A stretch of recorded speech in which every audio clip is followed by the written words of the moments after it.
रसीले, नैना बड़े रसीले, मोटे मोटे बड़े कटीले, मोटे मोटे बड़े रसीले। तैनू नजर नहीं लग जावे, तैनू नजर नहीं लग जावे, तैनू नजर नहीं लग जावे, तैनू नजर नहीं लग जावे। मेरे श्याम मेरा सावरा करो ना घनश्याम, मेरा सावरा करो ना घनश्याम।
मेरा सावरा चलो ना घनश्याम, मेरा सावरा चलो ना घनश्याम, मेरा सावरा चलो ना घनश्याम, मेरा सावरा चलो ना घनश्याम।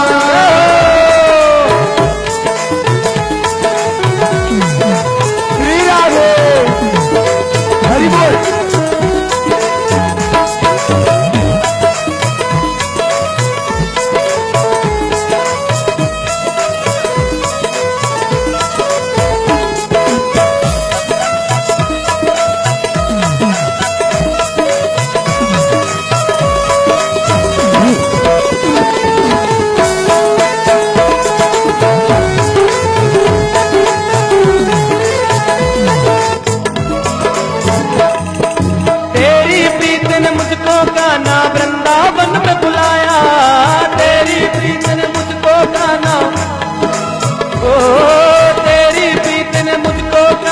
वृंदावन में बुलाया, तेरी प्रीत को गाना वृंदावन में बुलाया। इस दुनिया का कोई रंग मेरे मन नहीं भाया, इस दुनिया का कोई मुझको वृंदावन में बुलाया। इस दुनिया का कोई रंग मेरे मन नहीं भाया, इस दुनिया का कोई रंग मेरे मन नहीं भाया। धुन मुरली की ये ताने, धुन मुरली की ये ताने, मेरा सावरा चलो ना घनश्याम, मेरा सावरा चलो ना घनश्याम, मेरा सावरा चलो ना घनश्याम, मेरा सावरा चलो ना घनश्याम, मेरा सावरा चलो ना घनश्याम, मेरा सावरा चलो ना घनश्याम। ओ तेरे नैना बड़े रसीले, नैना बड़े रसीले, मोटे मोटे बड़े कटीले, मोटे मोटे बड़े कटीले। तैनू नजर नहीं लग जावे, तैनू नजर नहीं लग जावे, तैनू नजर नहीं लग जावे, तैनू नजर नहीं लग जावे। मेरे श्याम मेरा सावरा चलो ना घनश्याम, मेरा सावरा चलो ना घनश्याम, मेरा सावरा चलो ना घनश्याम, मेरा सावरा चलो ना घनश्याम। तेरे नैना बड़े रसीले, नैना बड़े रसीले, मोटे मोटे बड़े कटीले, मोटे मोटे बड़े कटीले। नजर नहीं लग जावे, नजर नहीं लग जावे, नजर नहीं लग जावे, नजर नहीं लग जावे मेरे साथ। मेरा सावरा सलोना घनश्याम, मेरा सावरा सलोना घनश्याम, मेरा सावरा सलोना घनश्याम, मेरा सावरा सलोना घनश्याम, मेरा सावरा सलोना घनश्याम, मेरा सावरा सलोना घनश्याम, मेरा सावरा सलोना घनश्याम, मेरा सावरा सलोना घनश्याम, मेरा सावरा सलोना घनश्याम, मेरा सावरा सलोना घनश्याम। बोलिए श्री भक्तवत्सल भगवान की जय हो। भगवान ने सुदामा जी पर कृपा की है। 100 वर्षों के बाद एक बार सूर्य ग्रहण पड़ा। उस सूर्य ग्रहण में सभी लोग कुरुक्षेत्र में आए हैं। उस कुरुक्षेत्र में भगवान से सभी ब्रजवासी, राधा रानी इत्यादि सभी लोग मिले हैं। और फिर द्रौपदी जी से और भगवान की पटरानियों से बातचीत हुई है।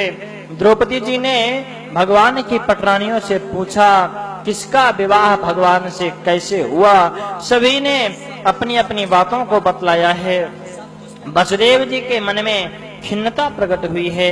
फिर तो नारद जी के कहने पर वसुदेव जी ने यज्ञ किया है। और फिर उसी यज्ञ के बीच में माता देवकी ने भगवान से कहा, मैंने सुना है कि तुम भगवान हो। यदि तुम भगवान हो तो फिर तुम तो मरे हुए बालकों को भी ला सकते हो। तुमने अपने गुरुपुत्र को वापस किया है, क्या हमारे पुत्रों को वापस नहीं करोगे? फिर तो भगवान गुरुपुत्रों को, अपने भाइयों को वापस लेकर के आए हैं। माता देवकी ने उन सभी को स्तनपान कराया है। स्तनपान कराते ही वो 6 के 6 भाई मुक्त हो गए हैं। महाराज सुखदेव जी ने पूछा, राजन अब क्या सुनना चाहते हो? मैंने आपको सब कुछ तो सुना दिया, अब क्या सुनना चाहते हो? तब श्री परीक्षित जी ने कहा, गुरुदेव अब मैं अपनी दादी का विवाह सुनना चाहता हूँ। ये संसार के ऐसे पोता है जो कि अपने ही दादी का विवाह सुनना चाहते हैं। ब्रह्मंडे दुतमिक्षामः स्वसारम राम कृष्णयोः यथोपयेमो विजयो या ममासी पितामही। मेरी दादी सुभद्रा का विवाह मेरे बाबा अर्जुन के साथ में कैसे हुआ, आप मुझे मेरी दादी के विवाह की कथा सुनाओ। तब श्री सुखदेव जी ने कहा, राजन 5 पांडवों में ये शर्त लगी थी कि जब भी द्रौपदी के कक्ष में एक पांडव रहेगा, उस समय यदि कोई दूसरा पांडव उस कक्ष में पहुंच जाएगा तो उसे 12 वर्ष का वनवास भोगना पड़ेगा। एक बार द्रौपदी युधिष्ठिर जी के कक्ष में थी। उसी कक्ष में अर्जुन का गांडीव धनुष भी रखा हुआ था। कुछ लुटेरों ने गायों का हरण करना प्रारंभ किया। अर्जुन को सहन नहीं हुआ, द्रौपदी के कक्ष में घुस गए, अपने गांडीव धनुष को निकाला और उन सभी आतताइयों का वध कर दिया। महाराज युधिष्ठिर के सामने आकर खड़े हो गए, अब आप मुझे आदेश दें, मैं जंगल में जाना चाहता हूं। नियम के अनुसार मैं 12 वर्ष का वनवास भोगना चाहता हूं। तब युधिष्ठिर जी ने कहा, तुमने धर्म की रक्षा के लिए मर्यादा तोड़ी है और शास्त्र कहते हैं आपत्ति काले मर्यादा नास्ति। तुमने धर्म की रक्षा के लिए मर्यादा का खंडन किया है, इसलिए तुम्हारा कोई अपराध नहीं है। अर्जुन ने कहा, भैया राजा को निष्पक्ष न्याय देना चाहिए। आज मैंने अपराध किया तो आप कह रहे हो कि मैं आपका भाई हूं, इसलिए आप हमको रोकना चाहते हो। आप तो हमको वन जाने का आदेश दो। अंत में वन जाने का आदेश मिला है। अर्जुन जी आए हैं, भ्रमण करते करते सीधे द्वारिका के समीप पहुंचे हैं। 12 वर्ष का वनवास काल पूर्ण होने को हुआ। इस वनवास काल में अर्जुन ने अनेकों विवाह कर डाले। उलूपी से, चित्रांगदा से, मणिपुर नरेश की कन्या से अनेकों विवाह कर लिए। द्वारिका के समय पहुंचे। इधर द्वारिका में भगवान श्री कृष्ण की छोटी बहन सुभद्रा ये अर्जुन को अपना पति बनाना चाहती थी। भगवान श्री कृष्ण भी यही चाहते थे कि अर्जुन से इनका विवाह हो, लेकिन बलराम जी ये चाहते थे कि दुर्योधन के साथ में इनका विवाह हो। तब तो भगवान ने अर्जुन से आकर के कहा तुम त्रिदंडी स्वामी बन जाओ। अर्जुन ने त्रिदंडी सन्यासी का वेश धारण किया। बलराम जी को मालूम चला कि हमारे नगर के बाहर एक त्रिदंडी महात्मा आए हुए हैं। बलराम जी मिलने के लिए आए। बहुत आग्रह करने लगे, चलो महल में चलो। अर्जुन ने मना किया, सन्यासियों के लिए महल उचित नहीं है। बलराम जी ने बार बार आग्रह किया।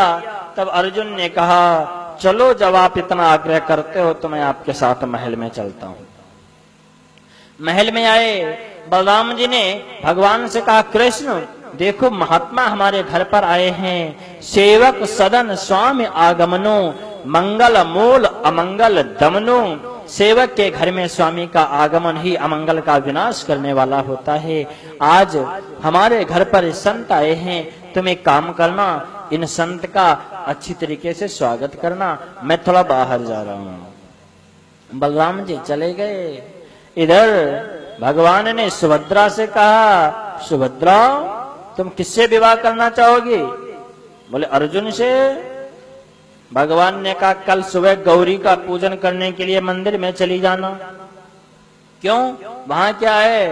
बोले गौरी के मंदिर के पीछे एक रथ पर एक युवक बैठा होगा, उस युवक के साथ में भाग जाना। ये भाई है, अपनी ही बहन को भागने की सलाह दे रहे हैं। बोले भाग जाना। सुभद्रा ने कहा कि कुल में कलंक लग जाएगा। बोले कोई बात नहीं, लगने दो, हम भी तो किसी की बहन भगा करके लाए हैं। जब हम किसी की बहन भगा करके ला सकते हैं तब कोई हमारी भी तो ले जाए। मंदिर में जो होगा वो कोई और नहीं, वो तुम्हारा ही होने वाला पति जिसको तुम चाहती हो वो अर्जुन ही है। तुम अर्जुन के साथ में भाग जाना। हो सकता है कि अर्जुन रथ चलाने में कतराने लग जाए तो तुम स्वयं ही रथ चलाने लग जाना। ठीक है। अब तो सुभद्रा जी पहुंची हैं गौरी जी के मंदिर में पूजन करने के लिए। भगवान की योजना के अनुसार अर्जुन पहले से ही वहां विराजमान थे। अब तो सुभद्रा जी ने गौरी पूजन किया। अर्जुन की हिम्मत नहीं हुई जो कि सुभद्रा का हाथ पकड़ ले। भगवान की बहन है, कोई साधारण नहीं है। अर्जुन की हिम्मत नहीं हुई कि सुभद्रा का हाथ पकड़ ले। सुभद्रा जी स्वयं जाकर रथ पर बैठ गई। अब अर्जुन की हिम्मत रथ चलाने की नहीं हो रही है। सुभद्रा जी ने कहा चलो पीछे बैठो। सुभद्रा जी ने अर्जुन जी को पीछे बैठा दिया और स्वयं रथ चलाने लग गई है। अब तो पूरी द्वारिका में हल्ला मच गया। ये त्रिदंडी कोई और नहीं बल्कि ये तो साक्षात अर्जुन ही थे। बलराम जी ने सुना, बहुत क्रोधित हो गए। भगवान ने कहा दाऊ दादा कहाँ जा रहे हो? बोले अर्जुन को मारने के लिए उसने मेरी बहन का अपहरण किया है। भगवान ने कहा बिल्कुल गलत है। कौन कह रहा है कि अर्जुन ने आपकी बहन का अपहरण किया? भला अर्जुन की इतनी हिम्मत जो कि आपकी बहन का अपहरण कर ले? फिर किसने किया? सैनिकों से पूछा भैया रथ कौन चला रहा था? बोले सुभद्रा। भगवान ने कहा दाऊ दादा गलती अपनी सुभद्रा की है, रथ सुभद्रा ने चलाया है। अर्जुन ने सुभद्रा को नहीं भगाया बल्कि सुभद्रा ने अर्जुन को भगाया है। इसलिए अगर आप अर्जुन को दंड देना चाहोगे तो भी कुल में कलंक अपना ही फैलेगा। इसलिए अब तो एक ही उपाय बचता है कि आप सुभद्रा के साथ में ही अर्जुन का विवाह कर दो। कृष्ण क्या ये तुम्हारी इच्छा थी? दाऊ दादा मेरी ही इच्छा थी। तो फिर पहले क्यों नहीं कहा? बोले आपके क्रोध से डर लगता था इसलिए पहले नहीं कहा।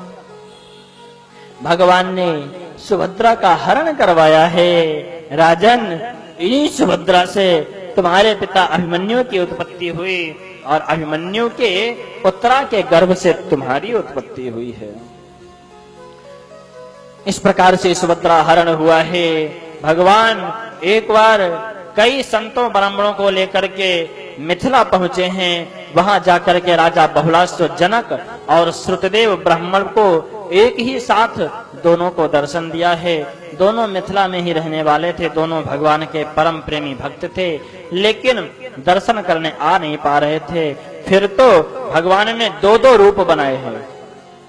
जितने भी संत थे सभी के दो दो रूप, स्वयं का भी दो रूप, और पहुंचे हैं जाकर के बहुलास्व जनक पर कृपा की है, श्रुतदेव ब्राह्मण पर कृपा की है। वापस द्वारिका आए हैं। एक बार द्वारिका में वेद लोग आकर के भगवान की स्तुति करने लग गए।